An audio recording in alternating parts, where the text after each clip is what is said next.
Be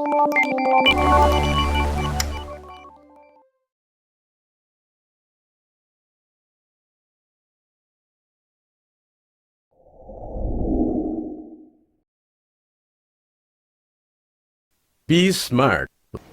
Jangan lihat siapa yang bicara, tapi lihatlah apa yang disampaikannya. Maka kalau memang Anda adalah salah satu yang menginginkan Allah Subhanahu wa Ta'ala menolong kehidupan Anda, maka pakai Ramadan. Mumpung nih alhamdulillah ya, masih ada 11 hari. Masih ada 11 hari, maka jadilah radikal di 11 hari. Radikalnya bagaimana? Radikalnya Masya Allah, bacaan Qur'annya ya, kalau bisa nih jangan sampai nggak khatam. Jangan sampai nggak khatam. Nih yang kalau benar-benar pengen dapat solusi ya, pengen dapat solusi. Nanti kita kasih tahu caranya bagaimana khatam Qur'an. Karena gini, keutamanya khatam Qur'an. Keutamanya khatam Qur'an adalah ya, dalam hadis riwayat Ad-Darimi, walaupun ada yang mengatakan bahwa ini hadis kurang sahih, tapi sebagai motivasi amal kita bisa lakukan, tapi ketika dihubungkan dengan matan-matan yang lainnya masih cocok. Yang berarti kita bisa ambil seorang yang ya khatam Quran. Ketika dia khatam Quran, ya ketika diucapkan ya minal jinnati wan nas. Lah itu kan nyampe garis finish tuh. Minal jinnati wan nas, itu garis finish tuh. Pas garis finish 70.000 malaikat langsung turun mengerubungi dia. 70.000 malaikat datang turun mengerubungi orang ini ya, mengikuti kemanapun dia berjalan, mengikuti kemanapun dia melangkah ya, dan dia mengaminkan apapun yang terucap dari lisannya. Dia minta apa kepada Allah akan dikabulkan oleh Allah Subhanahu wa Ta'ala. Nah, kalau udah nyampe di sini sesuai dengan ayatnya, ayat puncak dari Ramadan, ayatnya puncak dari Ramadan, wa idza sa'alaka 'ibadi 'anni fa inni qarib ujibu da'watad da'i idza da'an falyastajibu li wal yu'minu bi la'allahum yarshudun. Wa idza sa'alaka ibadi, bahkan ini bukan malaikat lagi, langsung Allah. Wa idza sa'alaka ibadi anni fa inni qarib. Kalau hamba-hambaku bertanya di mana aku saat mereka telah berhasil mencapai ketinggian Ramadannya, mencapai titik finishnya di Ramadan. Wa idza sa'alaka ibadi anni fa inni qarib, aku dekat. Yang dekat siapa? Bukan malaikat, aku, kata Allah. Fa inni qarib. Masya Allah, ujibu da'watad da'i idza da'an, mengabulkan apapun yang mereka minta. Mengabulkan apapun yang mereka minta. Maka kata Allah apa? Falyastajibu, maka minta kata Allah. Apa? Aku mau dengar. Apa yang kau minta? Ngomong deh tuh, ya Allah, kena money game ya Allah. Gaji 4 juta, kok utang 4 miliar ya Allah. Minta sama Allah. Pada saat itu maka ya, falyastajibu li wal yu'minu bi. Wal yu'minu bi ini artinya apa? Yakinlah bahwa aku mengabulkan. Wal yu'minu bi, ada orang yang doa tapi enggak yakin bahwa Allah mengabulkan. Yakin. Ya. Setelan udah lunas gitu loh. Kalau udah minta sama Allah, fal yu'minu bi, maka beriman sama Allah. Udah berhasil gitu ya. Terus kemudian akhirnya maka beriman, fal yu'minu bi, maka berimanlah. Nah, ketika beriman gini, setelannya udah setelan lunas gitu loh. Ya. Tinggal bagaimana jalin hubungan. Pelan-pelan Allah akan lunasi semua. La'allahum yarshudun, ya. Agar kalian ini mendapatkan ya petunjuk, kemuliaan, keagungan, ya.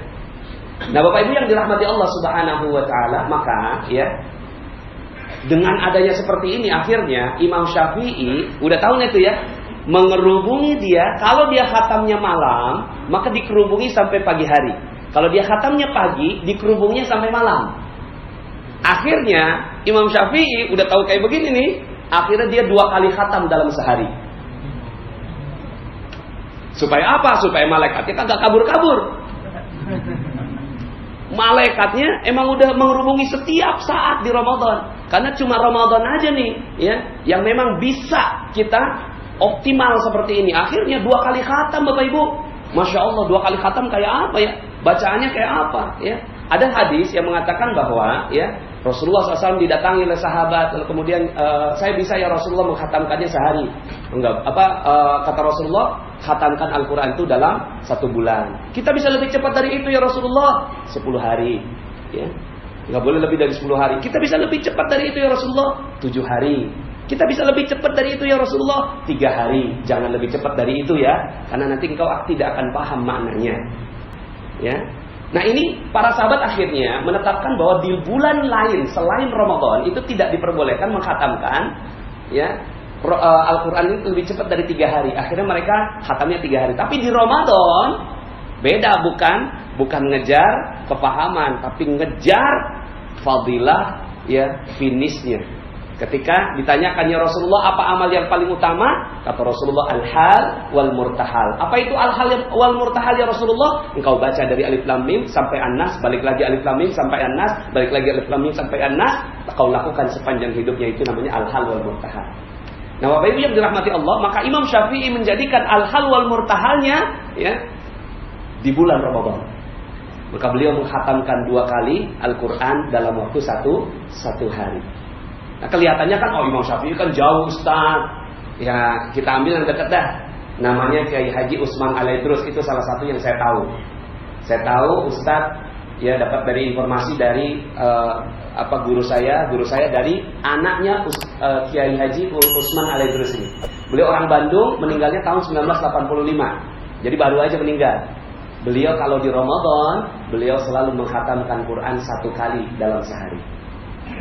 Orang Indonesia, orang Bandung, ya, sekali dalam sehari. Lah kita gimana caranya? Kalau bisa nih, jangan sampai kejadian Ramadan tahun yang lalu kita nggak khatam, jangan terulang sekarang. Karena kita udah tahu keutamaannya, Masya Allah, kita harus khatam. Ustaz, saya nggak bisa baca. Ya, lah ini jadi problem.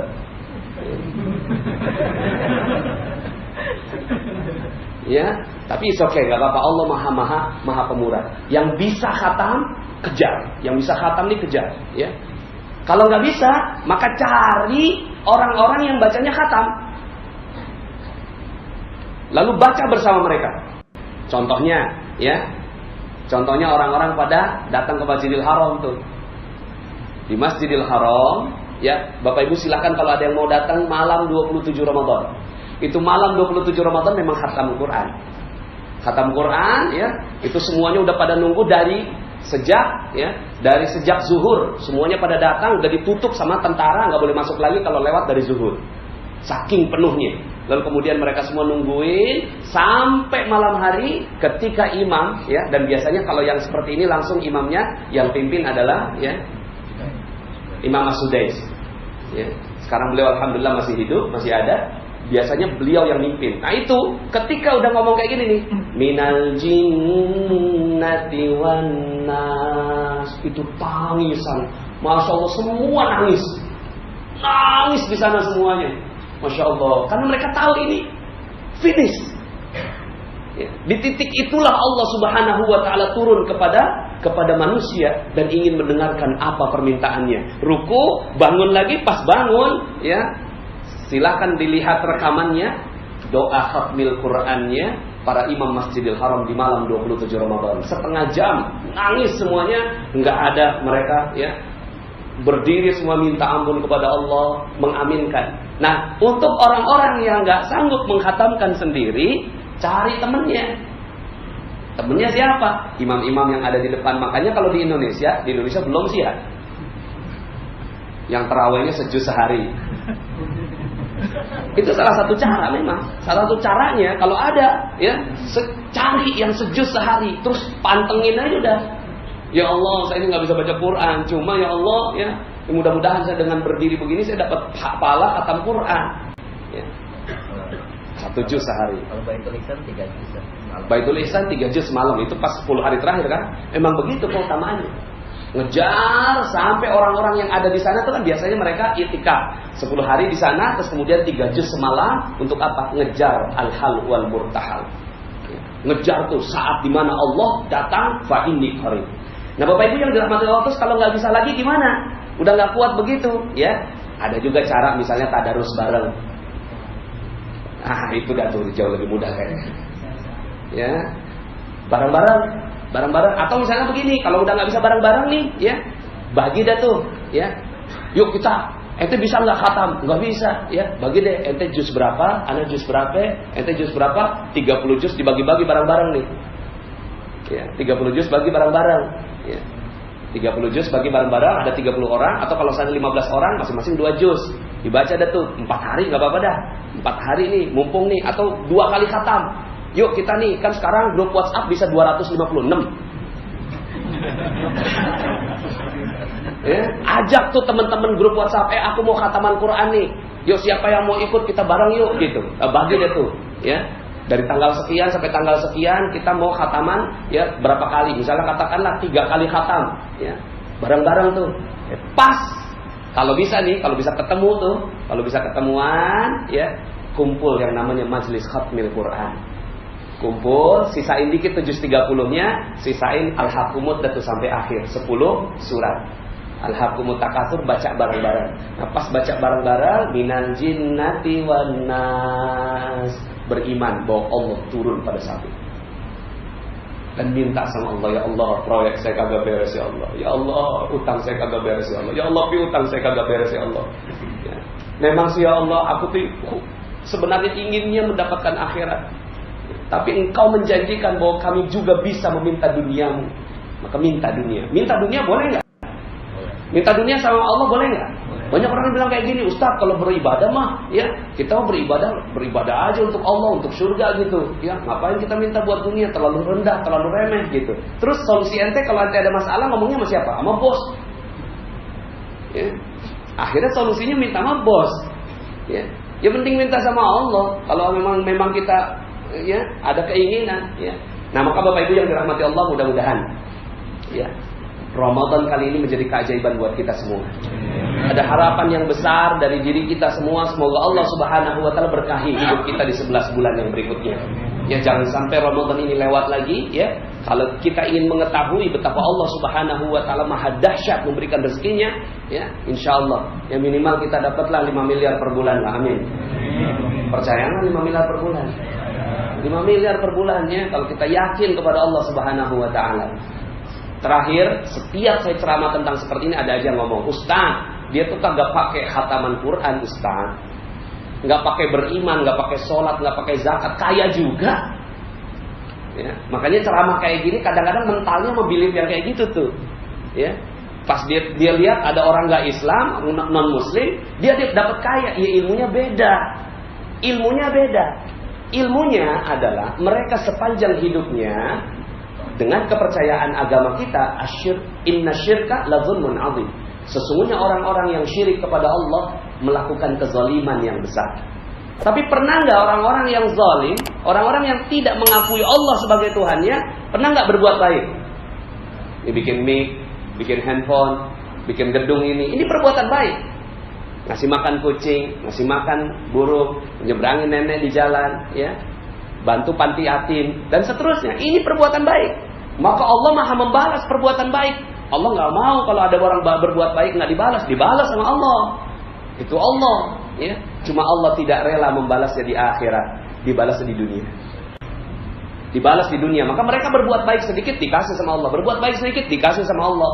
Tapi nanti pas mereka nyampe ya alam kubur, ya Allah saya sudah berbuat baik di dunia, kenapa sekarang disahabat sama malaikat?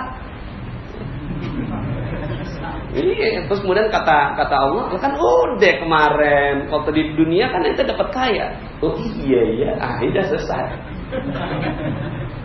Ya. Tapi kita ilmunya beda. Kita sepanjang hidupnya berbuat baik, kita bersyahadat, kita sholat, kita mengakui bahwa Allah yang menciptakannya dan kita mengagungkannya. Makanya perbuatan baik. Sepanjang hidupnya kita berbuat baik, tapi pernah nggak berbuat salah, dosa, khilaf, lalai, alfa, maka Allah Maha Adil. Allah juga balas perbuatan salah. Tapi Allah ini sayang sekali dengan hambanya. Bagaimana enggak Bapak Ibu, kita aja sama anak kita nggak rela kalau anak kita ketabrak mobil, betul? Bagaimana Allah rela ngelihat kita nanti di alam kubur disabet malaikat, nggak rela. Nyampe di neraka, dicemplungin ke neraka, nggak rela Allah. Allah nggak akan pernah rela. Ya, karena sayangnya Allah melebihi, sayangnya Allah kepada hambanya melebihi seorang ibu cinta kepada bayinya. Apakah bayinya akan mungkin dilemparkan ke api neraka?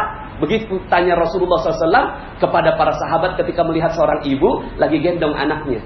Betapa dia sangat mencintainya. Nanya ke sahabat, kira-kira mungkin nggak? Ya, mungkin nggak tuh si ibu itu nyemplungin ke api neraka, ke sebuah api? Ya nggak mungkin ya Rasulullah. Begitulah Allah. Maka Allah nggak mungkin Bapak Ibu, nggak mungkin Bapak Ibu. Kita kesentuh api neraka aja Allah nggak rela Bapak Ibu, nggak rela Allah. Allah Maha sayang kepada kita semua. Tapi dosa kita dibalas di mana? Di dunia. Sepanjang Allah pengen balas di dunia, maka bangkrut kita, sakit kita, ditipu orang kita, dihina orang kita, gaji kita nggak naik, hutang kita nggak pernah lunas-lunas. Ini adalah azab dari Allah Subhanahu Wa Taala atas dosa-dosa kita. Banyak orang nunggu azab. Ya Allah, ya Ustaz, saya belum dapat azab. Karena dia baca azab itu kayak kaum Ad, kaum Samud, dikasih hujan meteor, dikasih gempa bumi, ya, dikasih letusan, ya kita belum, masih aman, ya. Tapi utangnya itu loh, itu azab. Iya, kita ngerasa bahwa itu bukan azab. Udah nyampe azab tuh. Azab tuh tapi jangan dipandang sebagai kok Allah nggak sayang sama kita, bukan.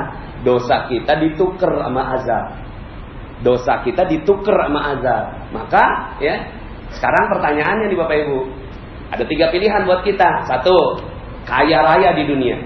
Mau? Kaya raya di dunia mau? Tapi melarat di akhirat mau? Enggak. Atau yang kedua, ya, nggak apa-apa dah masuk surga. Enak di surga itu, Masya Allah, berlimpah ruah. Tapi di dunia melarat mau? Nggak mau juga. Padahal di surga tuh nikmat sekali. Atau pengen yang ketiga, ya, di dunia kaya raya, di akhirat masuk surga. Mau? Lah itu yang diajarkan Allah. Yang diajarkan Allah fid dunya hasanah wa fil akhirati hasanah. Maka cara kita beda sama dia. Cara kita beda sama dia. Baca buku-buku Robert T. Kiyosaki, baca buku Anthony Robbins, baca buku macam-macam gitu Bapak Ibu, pas kita praktekin kagak laku Bapak Ibu. Bener aja nggak laku. Iyalah mereka berbuat baik, ya, dan ajaran-ajarannya baik, nggak apa-apa. Yang namanya baik-baik diambil. Tapi sepanjang kita masih ada dosa, maka yang baiknya kita ditutupin buat dosa kita. Maka, ya, kalau saya sih yakin Bapak Ibu, kalau saya yakin nih, kalau ente terinspirasi dengan ceramah ini, 1 hari nih Bapak Ibu bisa merubah Anda. Saya yakin nih, ya, kita jagain benar-benar Allah nih, kita jagain benar-benar ibadah kita. Enggak ada dosa satupun. 5 tahun lagi saya ketemu Anda sebagai seorang miliarder Bapak Ibu. Karena nggak mungkin, Allah nggak mungkin nggak ngasih. Ketika kita udah bertakwa kepada Allah Subhanahu Wa Taala, nggak mungkin. Wa yattaqillaha yaj'al lahu makhraja wa yarzuqhu min haitsu la yahtasib. Kalau engkau bertakwa kepada Allah, maka Allah akan buka jalan keluar dan akan diberi rezeki dari arah yang tidak disangka-sangka. Yang ngomong siapa? Allah. Maka seandainya kita mau bertakwa, beriman kepada Allah Subhanahu Wa Taala ini, insya Allah parameternya sederhana Bapak Ibu. Ya, parameternya sederhana. Ketika Ramadan kita beres, terus kemudian nanti akan ke bawah tuh nanti di hari-hari berikutnya, tiba-tiba Allah bikin utang kita 0. Piutang kita tiba-tiba kebayar. Nah, terus kemudian perlahan-lahan tiba-tiba akan ada keajaiban-keajaiban akan datang pada hari. Assalamualaikum warahmatullahi wabarakatuh. Apa itu magnet rezeki? Kita biasa menyebut duduk diam rezeki datang sendiri. Tentunya tidak ada yang seperti itu ya. Tapi memang secara real ternyata ada dunia keajaiban yang beredar di sekitar kita. Ternyata bisa loh kita semua mendapatkan apa-apa dengan cara ajaib. Dan ada ilmunya.